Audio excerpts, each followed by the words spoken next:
She was just a maid at the Mafia Christmas party, until he chose her. She was invisible, hired to be part of the scenery. He was untouchable, the most feared man in the room. When their eyes met across a sea of glittering socialites, he didn't see a maid. He saw her, and with one dangerous, impossible choice, he changed both their lives forever. Upstairs, the air smelled of pine, polished silver, and old money. Alessio Volkov swirled a glass of amber whiskey, the ice cube a solitary prisoner circling its cell. He was the Consigliere, the brain to Don Angelo's brawn, and tonight he was a ghost in a tailored tuxedo. The Christmas gala was a battlefield draped in tinsel, every smile a parry, every toast a feint. Alessio, brooding by the fireplace? It's a party, not a wake. Marco, the Don's son, clapped him on the shoulder, the gesture too hard to be friendly. His eyes were bright with champagne and malice. "I'm observing, Marco," Alessio said, his voice a low murmur that nonetheless cut through the string quartet. "It's a useful habit. You should try it." Marco's smile tightened. "Observing what?" "The help," he snorted, waving a dismissive hand at the circulating staff. "I'm more interested in the players. Speaking of, where's your date? Or does the great Alessio Volkov only dance with shadows?" The barb was blunt, but it found the old, buried ache. Alessio didn't flinch. "Dancing requires trust, Marco. A rare commodity." "Or a calculated risk," Marco countered, leaning in. The smell of his cologne was overpowering. "But then, your last calculated risk in that department left you solo. Maybe you're losing your touch." Alessio met his gaze, a silent promise of consequences in his frost-blue eyes. Marco wisely took a half-step back. "Enjoy the party, Marco. Try not to break anything." Below stairs, the air was steam, sweat, and the sharp scent of lemon disinfectant. Lucia Moretti pressed her back against the cool wall of the chaotic kitchen, clutching a tray of soiled dessert plates. Her feet, in cheap, practical black shoes, already ached. The uniform, a stiff black dress with a frilly white apron, itched at her neck. "Moretti, stop daydreaming. Champagne flutes now. The wolves upstairs are thirsty." Chef bellowed, his face florid. "Yes, chef." Her voice was soft, automatic. She was a ghost too, but of a different kind. Meant to be unseen, unheard, a moving part of the scenery. In the brief sanctuary of the staff hallway, she allowed herself one moment. Her fingers slipped into her apron pocket, touching the worn edge of a photograph. Her mother, Elena, in a sun-dappled hospital garden from a lifetime ago. Before the treatments, before the debt, before the world shrank to the size of a bill collector's ledger. This temporary, cash-in-hand job at the infamous Volkov estate was a desperate Hail Mary. A week's wages could buy another month's medication. "You're on upstairs rotation, new girl." The head butler, a man carved from granite, appeared before her. "The ballroom. Stick to the walls, replenish the trays, make no eye contact. You are wallpaper. Understand?" Lucia nodded, her throat tight. Wallpaper. Invisible. It was her only shield. As she ascended the servants' staircase, the muffled din of the party transformed into a roar of laughter, clinking crystal, and soaring music. She pushed through the double doors into the edge of the ballroom, and the sheer opulence stole her breath. It was a winter palace, all crystal, velvet, and twinkling light. And there, in the center of it all, she saw him. The man from the kitchen's hushed warnings. Alessio Volkov, the Consigliere. Don't look at him. He stood by the grand fireplace, tall and immovable as a glacier, while a younger, flashier man gesticulated before him. Even from across the room, Lucia felt the chilling intensity of his presence. She dropped her gaze to her tray, her heart hammering against her ribs. Wallpaper. Just wallpaper. At that exact moment, Marco's voice, loud and dripping with false cheer, rang out across the ballroom. "Friends, a toast. But first, a tradition. The Christmas waltz." Alessio's expression, visible even from Lucia's distance, turned to ice. The string quartet launched into the first sweeping notes of a classic waltz. A polite smattering of applause rippled through the crowd. All eyes shifted to Alessio, a mixture of curiosity and thinly veiling glee on the faces of Marco's circle. This was a public test, and everyone knew it. Marco grinned, the cat who'd cornered the mouse. "So, Consigliere? Who will have the honor? Isabella? Gia? He gestured to two stunning women in silk gowns, who preened under the attention. Alessio didn't look at them. A cold, familiar numbness was spreading through his chest. This petty theater, this manipulation, it was the essence of the gilded cage he lived in.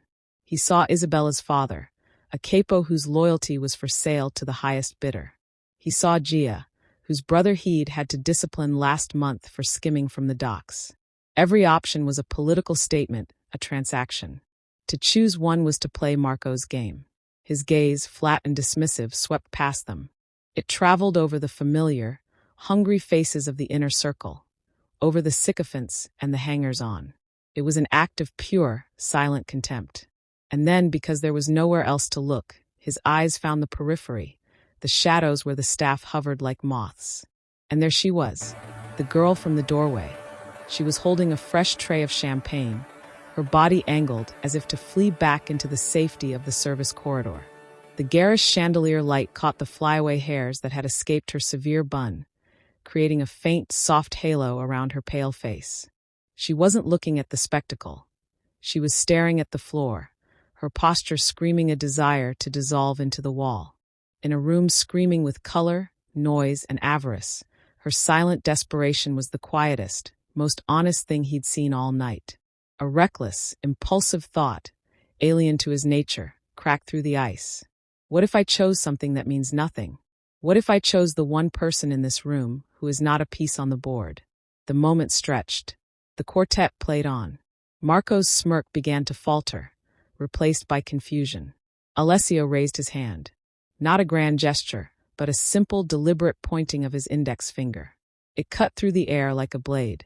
Her.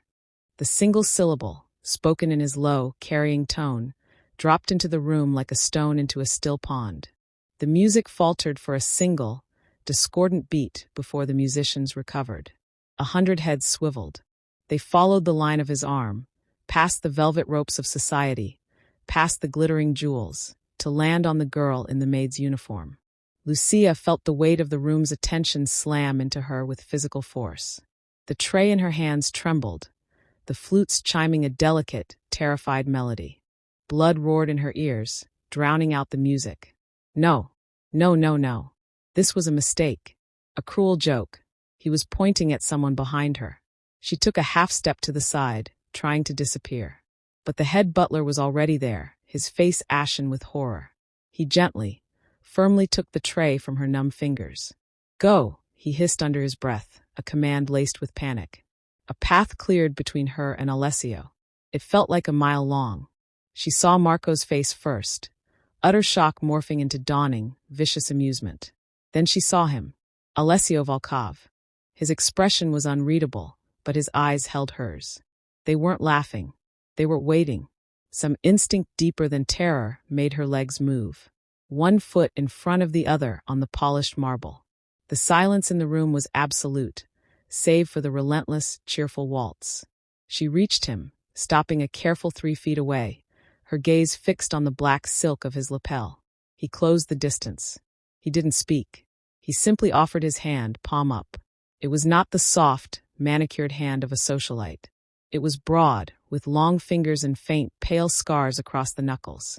A working hand. A dangerous hand. Lucia stared at it, her own hands clenched at her sides. To touch him was to cross a line from which there was no return. To refuse was impossible. Slowly, as if moving through deep water, she placed her hand in his. His fingers closed around hers. Her skin was cold from the champagne flute. His was warm, his grip firm, encompassing and shockingly gentle. A jolt, like static electricity, traveled up her arm.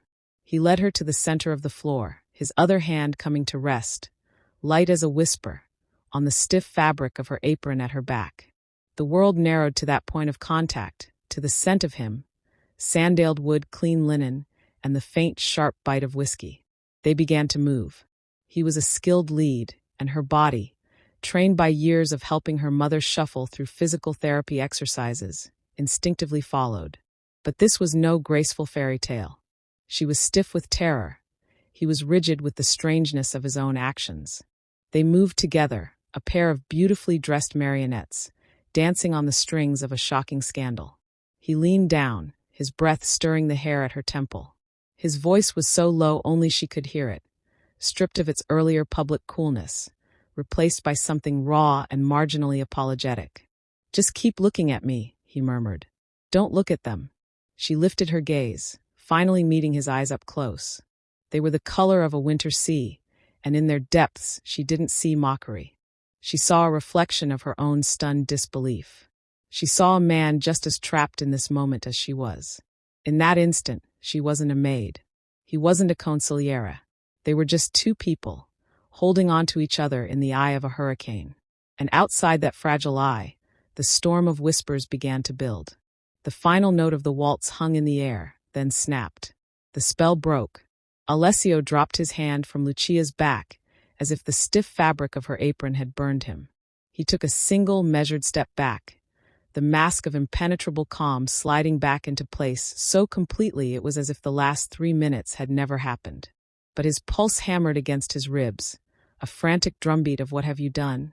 Applause erupted, sharp, perfunctory, and laced with a chaotic buzz of conversation. It was not the applause for a dance, but for a spectacle. Lucia stood frozen in the center of the floor, marooned. The heat of his hand was already fading from hers, leaving a phantom imprint. The eyes of the room felt like hot spotlights, scorching her skin through the cheap uniform. She didn't know how to move, where to go. The service door seemed a continent away. Marco was the first to reach them, his laughter booming, false, and too loud. "Bravo, Alessio. Truly inspired. A champion of the working class." He clapped Alessio on the shoulder again, his eyes darting to Lucia with a predatory gleam she didn't understand. "And you, my dear, you dance adequately." The condescension in his voice was a slap. It yanked her back into her body, into the crushing reality of her station. She was not a lady in a beautiful gown. She was a maid who had been made a public joke. "Thank you, sir," she whispered, the words automatic, her gaze dropping to the floor. "Wallpaper. Go back to being wallpaper." Before she could flee, the head butler materialized at her elbow, his grip vice-like on her arm. "This way," he hissed, already steering her off the floor, away from Alessio, away from the staring crowd. He didn't look at her. He was furious, a quiet, professional fury that was more terrifying than Marco's bluster. As she was hustled away, she chanced one last look over her shoulder. Alessio was surrounded. Men in expensive suits were talking to him, their faces a mixture of confusion and sly curiosity. A beautiful woman in emerald green placed a hand on his arm, laughing a tinkling, artificial laugh. He wasn't looking at any of them. He was watching Lucia be led away, his winter sea eyes unreadable. Then Marco said something, and his attention snapped back, his expression hardening into something cold and strategic. The door to the service corridor swung shut behind her, cutting off the light and the music. The sudden silence in the dim hallway was deafening. "You will go to the lower kitchen pantry," the butler said, releasing her arm as if she were contaminated. "You will inventory the dry goods. You will not return to the main floor for the remainder of the event. Is that clear?" "Yes, sir," Lucia breathed, her voice trembling. "What were you thinking?" Making eye contact. "Luring his attention?" he muttered, more to himself than to her, shaking his head. "This is a disaster. A political grenade in a Christmas cracker." He strode away, leaving her alone in the stark, concrete hallway. She leaned against the cold wall, her legs threatening to give way. The phantom warmth of Alessio's hand was gone, replaced by a deep, sinking chill of shame. He hadn't chosen her. He'd chosen a prop, a tool to make a point to Marco. She had been a living insult, and she had been too stunned to even understand it. The brief, crazy moment of connection she'd felt in his eyes. It was just her imagination, a desperate fantasy spun from fear and adrenaline. Back in the ballroom, Alessio nursed a fresh whiskey, the ice long melted. The party swirled around him, but the noise was a dull roar. "A bold statement, Volkov," murmured Capo Ricci, an older man with a spiderweb of scars on his neck. "Or a moment of sentiment. Dangerous either way." "There was no statement," Alessio replied, his tone flat. "It was a dance. Marco was being childish. I ended the game by starting a bigger one, Ricci observed, then moved away. Alessio's mind replayed the moment. The feel of her small, cold hand in his. The way she'd finally looked up at him, her eyes wide with a fear that wasn't of his power, but of the entire situation. The absolute absence of calculation in her face. It had been disarming, and that was the problem. In his world, to be disarmed was to be dead. Marco sidled up to him again, a fresh glass in hand. So, the little mouse has scurried away. Pity. I was hoping to ask her for the next dance. He smirked. Tell me, was it the uniform? A bit of nostalgia for simpler times. Alessio knew who Marco was referencing. The woman from the photograph. The one who had worn a simple dress and a sincere smile before she'd sold his secrets. The old betrayal, a wound he thought scarred over, throbbed anew. Careful, Marco, Alessio said, his voice dropping to a lethal whisper. You are treading on memories that do not belong to you. The girl was a servant fulfilling a request. Nothing more. Read any further into it, and you will regret the conclusions you draw. He walked away, leaving Marco scowling into his drink. But the words tasted like ash in his own mouth. Nothing more. He wanted it to be true. He needed it to be true. Because if it was something more, if that inexplicable pull he'd felt was real, then he had just placed a target on the back of the most vulnerable person in the building. He resisted the urge to find her, to check on her. That would only make it worse. He had to let it die, this strange spark. He had to smother it with indifference. Down in the cold, windowless pantry, surrounded by sacks of flour and tins of tomatoes, Lucia fought tears of humiliation and confusion. She pulled out her mother's photograph, tracing the smiling face. I'm so sorry, Mama, she whispered to the empty room. I just wanted to be invisible. But she wasn't invisible anymore. And in this house, being seen was the most dangerous thing of all. The universe, it seemed, had a cruel sense of timing. The party was winding down, the guests beginning to call for their coats, when the first gust of wind rattled the grand windows with a force that sounded like a shotgun blast. Within minutes, what had been a gentle snowfall transformed into a horizontal, screaming white fury. A blizzard, sudden and severe, had descended upon the estate, swallowing the long, winding driveway and every path to the world beyond. Chaos, quiet and efficient, replaced the festive atmosphere. Security teams moved to the windows. The Don, a pragmatic man, made an announcement. For everyone's safety, all guests and essential staff would remain on the premises until the storm passed and the plows could clear the roads. The estate was a fortress. It would withstand the siege. A nervous, forced cheer resumed, but the mood had shifted. The gilded cage now had bars of ice and wind. For Lucia, trapped in the pantry, the news was delivered by a harried kitchen assistant. No one's leaving. Staff bunks are full. They're setting up cots in the laundry for the temps. You'll be there. It was a sentence, not a plan. As she made her way through the now frantic back corridors, she felt a new, different kind of exposure. Before, she'd been invisible. Now she was the subject of sidelong glances, whispered comments she couldn't quite hear, and pointed fingers hastily lowered when she looked up. She was the girl from the dance. A curiosity. A problem. She was passing a grand, carpeted hallway leading to the private wing when she saw him. Alessio was standing with the head of security, studying a tablet showing exterior camera feeds. Walls of swirling white. He looked up, his gaze colliding with hers as she hesitated at the junction of the servants' passage and the main hall. For a second, the professional mask slipped, and she saw the same stark realization in his eyes. You're still here.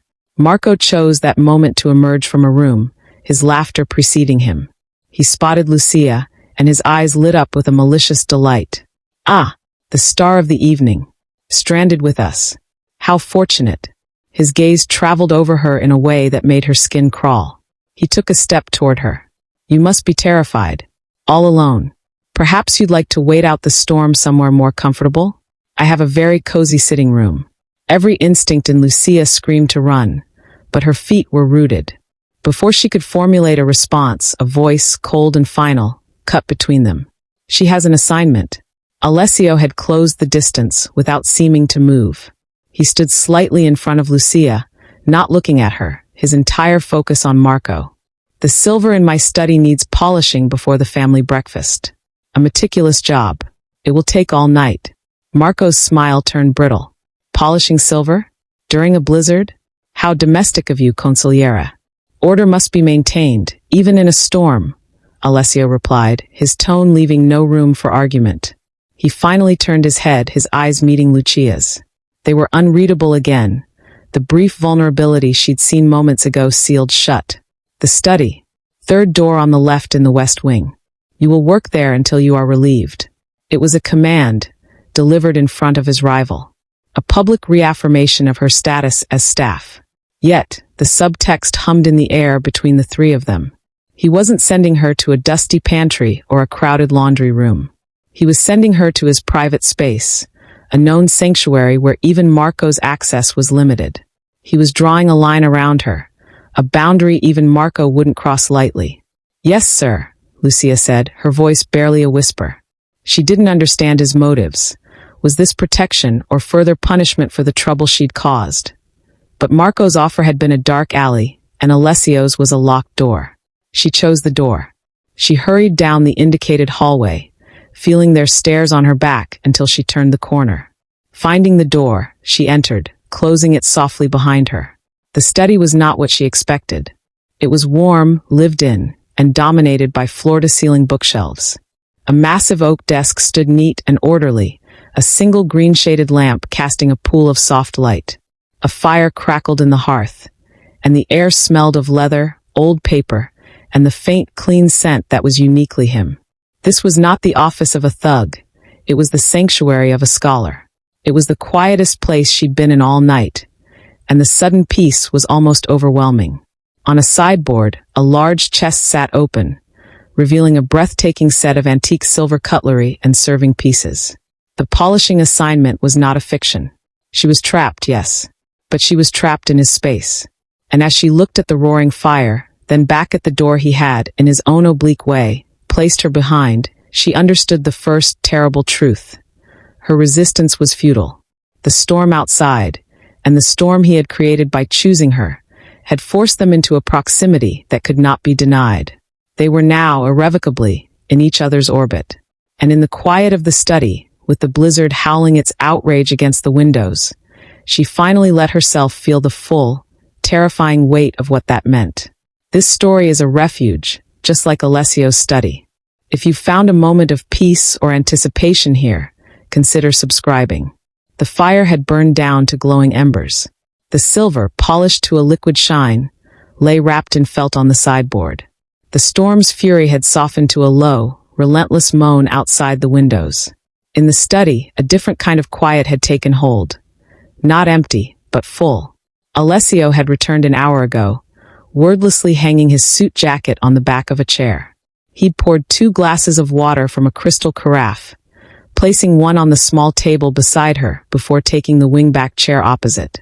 He'd picked up a book, but Lucia noticed he hadn't turned a page in 20 minutes.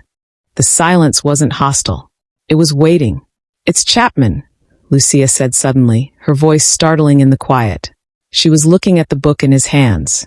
Alessio glanced down at the leather-bound volume, then back at her, one eyebrow arched slightly.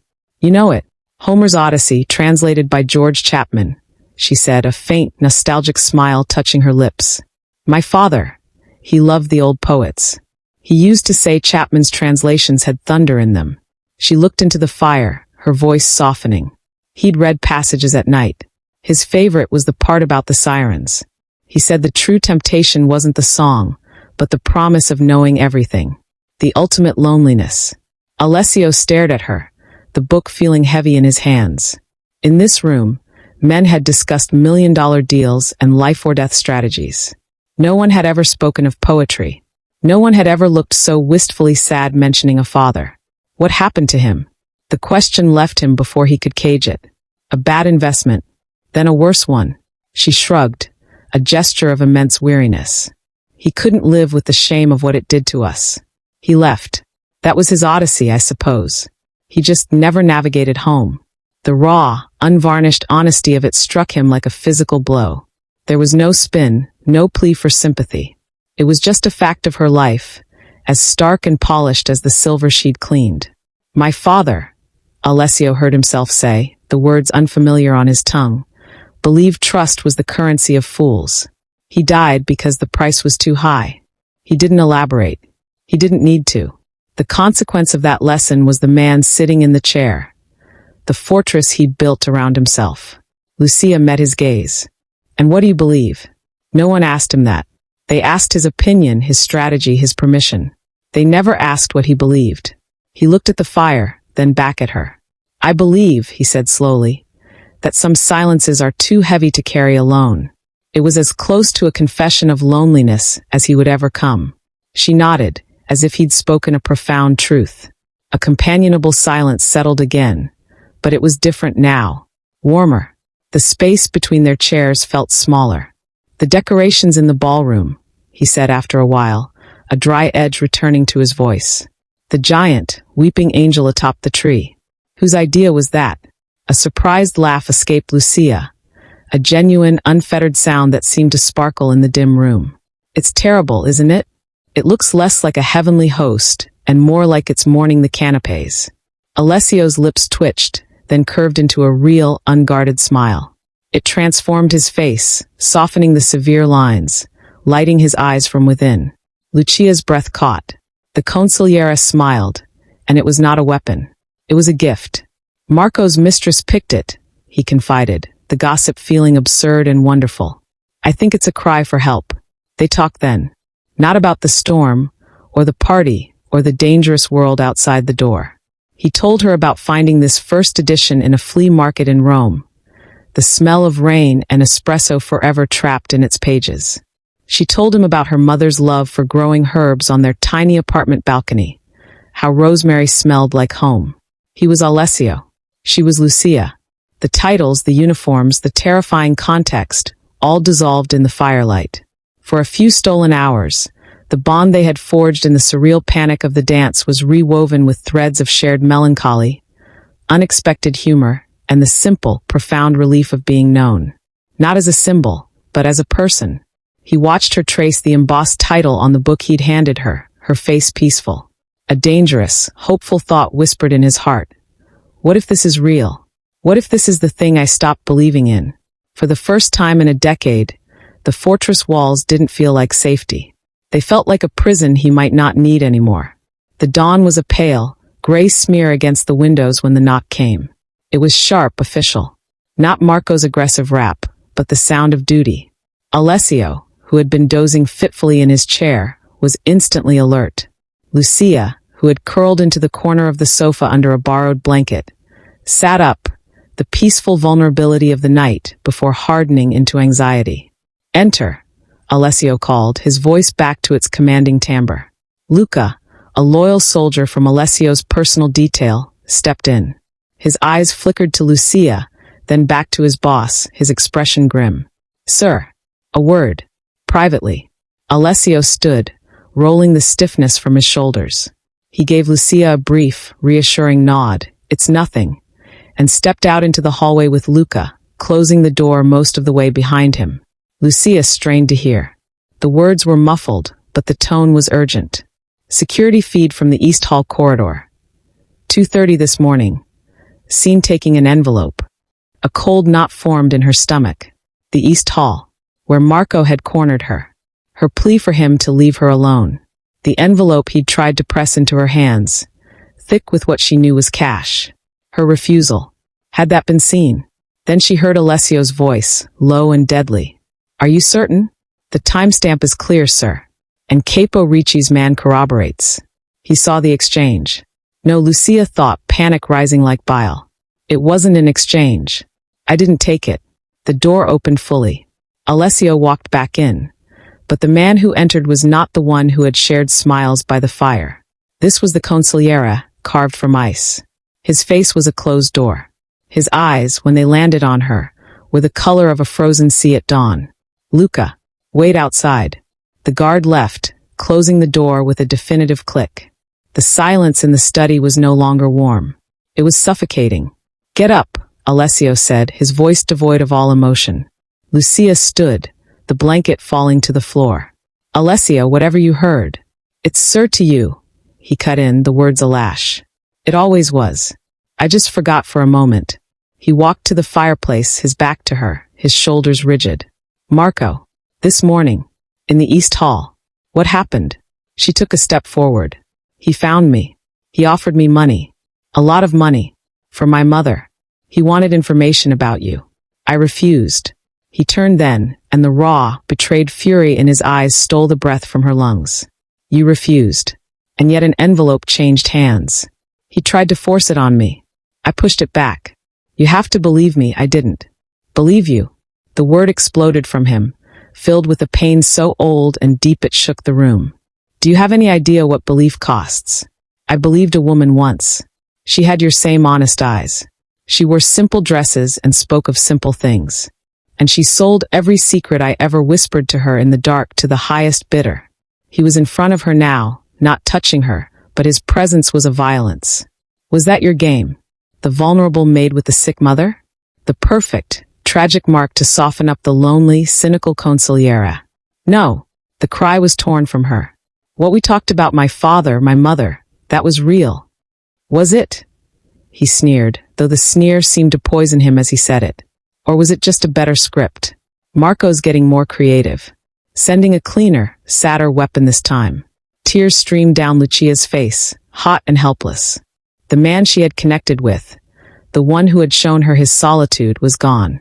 In his place was a stranger who saw only a phantom from his past. Her words weren't reaching him. They were just more proof of the lie he was now convinced of. I was just a maid, she whispered, her voice breaking. You chose me. Remember? You pointed at the wallpaper and called it a person. I didn't ask for this. I didn't want any of this. And I, he said, his voice dropping to a shattered, husky whisper, was just a fool. Again.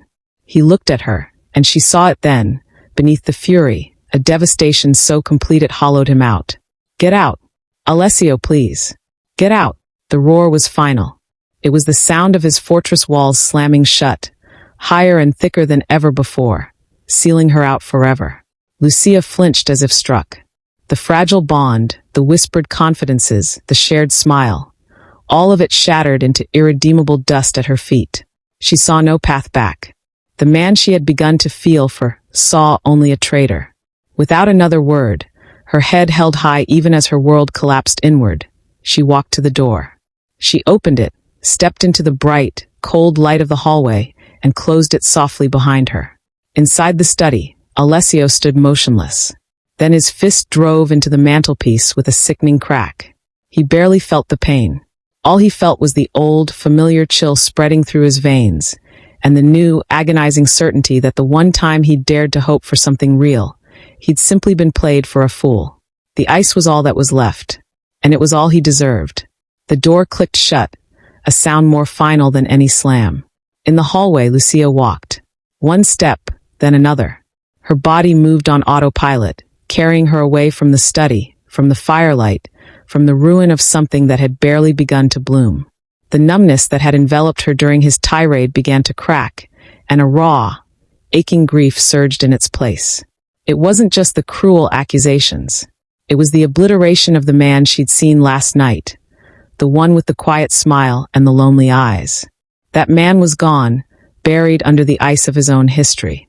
She found herself in the empty, cavernous laundry room. Cots were lined up, but she was alone. The storm still whined outside. She sank onto a thin mattress, the blanket he'd given her still held in her trembling hands. She could still smell the leather and wood smoke of his study on it. What do you believe? His answer echoed in the hollow space. Some silences are too heavy to carry alone. He had shared his silence with her, and now he believed she had weaponized it. The practical part of her mind, the survivor, screamed to leave. To bundle up, walk into the snow, and never look back. To go back to being invisible. It was safer. It was sane. But the other part, the part that had felt her heart stutter when he smiled, the part that had recognized a fellow wounded soul in his winter sea eyes, that part was shattered. To leave now was to let Marco's lie win. It was to let Alessio's worst fear, that he was unworthy of anything real, become truth. It was to agree that she was just a maid, and he was just a fool, and the connection they'd forged was just ash. She pulled out her mother's photograph. "Oh, Mama," she whispered to the smiling face. "What do I do?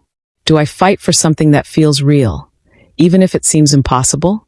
Or do I run and protect the pieces I have left?"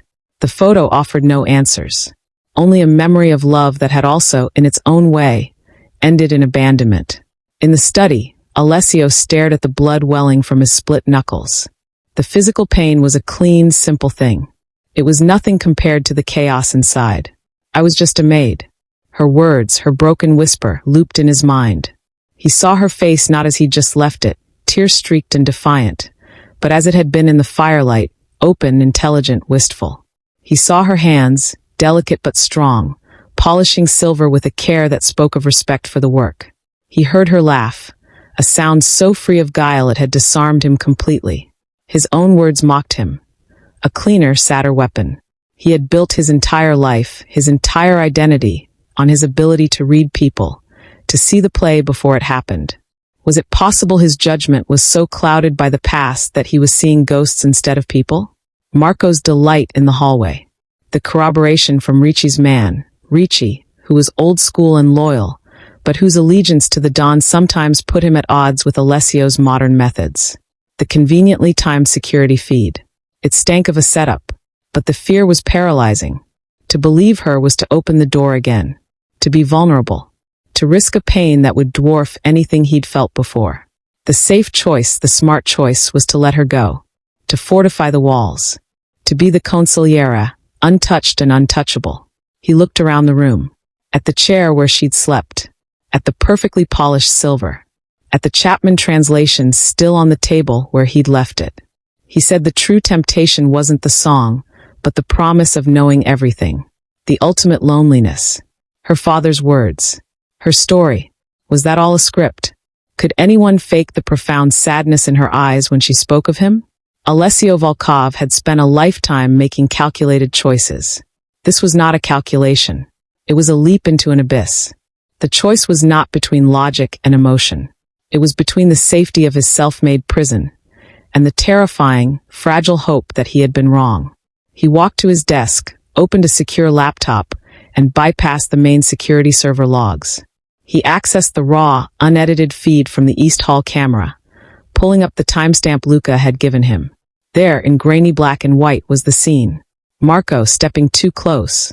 Lucia stepping back. The envelope offered. Her hands coming up, not to take, but to push it back against his chest. Her mouth forming the clear shape of the word "no." Marco's frustrated snarl. Then, the key detail everyone had missed or omitted. As Marco turned to leave, the envelope, unopened and still in his hand, was tucked back into his own inner pocket. She had never taken it. The evidence was irrefutable. The lie was exposed. Alessio's head dropped into his hands. The relief was so acute it was a pain of its own. She had been telling the truth, and he had destroyed her with his cynicism. Now, the real choice presented itself. He could let her leave, knowing he had wronged her, but keeping his pride intact, letting her think the worst of him. Or he could choose vulnerability. He could choose to apologize, to risk a rejection so complete it would confirm every fear of unworthiness he possessed. He looked at the closed study door. Beyond it was a hallway. Beyond that, a laundry room. Beyond that, a woman whose heart he had just broken. For the first time in his life, Alessio Volkov chose not the safe path, not the strategic path, but the human path. He stood up, and he went to find her. He found her on the cot, clutching her small bag, her coat beside her. She looked like she was waiting for the executioner, her face pale but composed. When she saw him in the doorway, her body stiffened, a fresh wall of defense slamming down behind her eyes. The laundry room smelled of detergent and damp concrete. It was the furthest thing from his study, from the firelight. The symbolism wasn't lost on him. "Lucia," he said, her name feeling like a plea on his lips. She said nothing, just watched him. He didn't step fully into the room, understanding he had forfeited the right to invade her space. I reviewed the security feed, the raw file. He kept his voice low, stripped of all authority. "I saw you push the envelope away. I saw him put it back in his own pocket. You told me the truth." A flicker in her eyes. Not relief. Not yet. Just a weary caution. And that changes what exactly? You still believed I could do that. You still saw her when you looked at me. He flinched. She wasn't making this easy. She shouldn't. Yes, he admitted, the word costing him everything. I saw a ghost. I was afraid. It was easier to believe you were a liar than to believe that I... He trailed off, the confession sticking in his throat. That you what? She asked, her voice barely a whisper. That I could feel something real, he forced out. That you could be real. It terrified me more than any rival, any threat. He took one step forward, his hands open at his sides, a man surrendering. I am not asking for your forgiveness. I am not entitled to it. I am telling you that I was wrong. That I am sorry. That the man in the study last night, that was me. The man this morning, that was my fear. And my fear is a coward and a fool. Lucia looked down at her hands, at her mother's photo now held tight in her grip. The silence stretched, taut and unbearable. You told me to get out, she said finally, lifting her gaze. The pain in her eyes was a living thing. You made me feel like the most precious thing I'd ever offered someone was a trick. I know. His own eyes burned. And if you walk out that door, I will carry the weight of that for the rest of my life. But if you stay... He took a breath, the most important negotiation of his life. If you stay, it won't be as a maid in my study. It will be as Lucia, in a room we choose together. The debt to Marco has been settled, permanently. He will not trouble you, or anyone again. Your mother will have the best care, not as a payment, but because she is your mother. He paused, the final offer hanging in the cold air. And I will spend every day proving that I can learn to trust the present and not be a prisoner of the past. He wasn't buying her. He was offering her a choice. A real one. From a position of no power. Lucia stood. She walked toward him, stopping an arm's length away. She searched his face, looking for the lie, the calculation. All she saw was a terrifying, raw honesty and a hope so fragile it shook her to her core. I'm not a prize you won at a Christmas party, Alessio, she said, echoing his unspoken promise from the night before. A ghost of that true smile touched his lips. I know. I was the prize, Lucia. And you are the one deciding if I'm worth keeping. Outside, the wind had finally died. The first ray of weak winter sun broke through the clouds, casting a slanted, golden beam through a high laundry room window. It lit the dust motes in the air, making them look like falling snow turned to glitter. Lucia looked at the man before her, flawed, fearful, but fighting for her. She thought of the silence they'd shared, too heavy to carry alone. Slowly, she let her bag drop to the floor. She didn't throw herself into his arms. That would come later. Instead, she simply reached out and took his wounded hand, the one he'd driven into the mantle in his anguish. She turned it over, her thumb gently brushing his bruised and split knuckles. It was an act of tenderness, of healing, an acceptance of his pain as part of him. He let out a breath he didn't know he'd been holding. His fingers curled, not to trap her hand, but to cradle it. The storm has passed, he murmured. She looked up at him, and for the first time since the ballroom, she offered a small, real smile. It has. Later, when the estate was stirring and the plows were clearing the drive, they found themselves in the empty ballroom. The Christmas tree with its weeping angel stood forlorn in the morning light. The silence was vast, but it was no longer heavy. It was peaceful. Alessio turned to her. He didn't speak. He simply offered his hand, palm up, just as he had done 2 nights before. But this time, there was no command in the gesture. Only a question. An invitation. Lucia looked at his hand, then into his eyes. She saw the man from the firelight. She saw his hope, his fear, his resolve. She placed her hand in his. No music played. No one watched. But they stood, hands clasped in the quiet, golden light of Christmas morning, their fingers intertwined. It was not a dance of spectacle, but a connection of choice. A promise. A beginning. He had chosen her from the crowd. And now, together, they were choosing each other. Love, at last, and against all odds, had found its way in. 1 year later. The first snow of the season was falling, soft and silent, past the floor-to-ceiling windows of the sunlit apartment. It dusted the balcony where pots of rosemary and thyme, brought from a much smaller home, now thrived in elegant ceramic planters. Inside, the scent of pine and roasting chestnuts mingled with the vanilla of a single, lit candle. There was no giant weeping angel, no battalion of staff, no orchestra. There was only a simple, fragrant fir tree decorated with a collection of mismatched, heartfelt ornaments. A delicate silver star, a clumsily painted wooden bird from a Roman flea market, a tiny felt sprig of rosemary. Lucia stood at the stove, stirring a pot of hot chocolate, a soft sweater replacing the stiff maid's uniform. The apartment, purchased under her name with the proceeds from the sale of a first-edition Chapman's Homer to a discreet collector, was her sanctuary. Theirs. She heard his key in the lock, the familiar, sure sound that still made her heart lift. Alessio entered, brushing snow from the shoulders of his wool coat.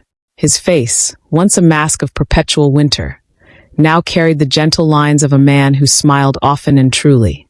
He set down a bag from the Italian bakery and a small, wrapped gift. His eyes found her immediately, as they always did, and the quiet warmth that filled them was a language they now shared. He came to her, not with grand gestures, but with the profound simplicity of homecoming. He wrapped his arms around her from behind, resting his chin on her shoulder, breathing in the scent of her hair and chocolate. "The meeting?" she asked softly, leaning back into his solid warmth. "Settled. Permanently. The new import agreement is clean. No shadows." His voice was calm. The wars he fought now were in boardrooms with contracts, not covert feeds. He had dismantled the old, brutal empire from within, building something legitimate, something he could come home from without blood on his hands. Marco was a distant memory, managing a dubious shipping interest in another country, far from their world. He turned her gently, his gaze serious. "I passed the hospital. I stopped in to see her." Her breath caught. "And?"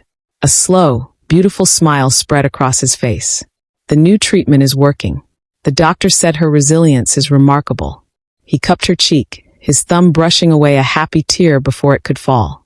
"She asked when you're bringing the handsome, quiet man for Sunday dinner again. She thinks I don't eat enough." Lucia laughed, the sound still sparkling, but now free of any fear. Her mother was in remission, living in a bright, clean facility paid for by a mysterious grant. They both knew the source, but the fiction of it allowed Elena to keep her pride. It was Alessio's most delicate, loving negotiation. He reached for the small gift. "I saw this. It made me think of us."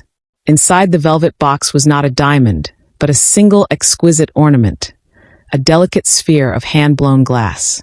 Inside, suspended as if by magic, were two tiny figures, a man in a dark suit and a woman in a simple dress, their hands outstretched, forever about to touch. Encircling them was a flurry of silver snow. "It's the moment," she whispered, her voice thick with emotion. "In the ballroom. The moment I saw you," he corrected softly. "The moment everything changed." They hung it together on a branch near the front of the tree, where it caught the candlelight and glowed. Later, curled together on the sofa under a blanket, watching the snow blanket the city in quiet peace, Lucia spoke into the comfortable silence. "Do you ever think about it?" "That night." "Every day," he said, his fingers tracing idle patterns on her arm. "Not with regret for the pain, but with gratitude that you were brave enough to take the hand of a fool." "You weren't a fool," she said, turning to face him. "You were a man who'd been lost in a long, cold storm. You just needed someone to show you the way home." He looked at her, at the woman who had seen the man beneath the myth, who had fought for a truth he was too scared to believe in, who had built this warm, real life with him from the ashes of a Christmas spectacle. "Lucia," he said, his voice low and full of a reverence that had never faded. "You are my home." Outside, the snow continued to fall, wrapping their world in a soft, quiet embrace. Inside, by the light of the tree and their shared history, they held each other. The journey from a glittering ballroom to this quiet sofa had been fraught with terror, betrayal, and heartbreak. But it had led here. To this. To a love forged in fire and sealed in peace. To a promise kept.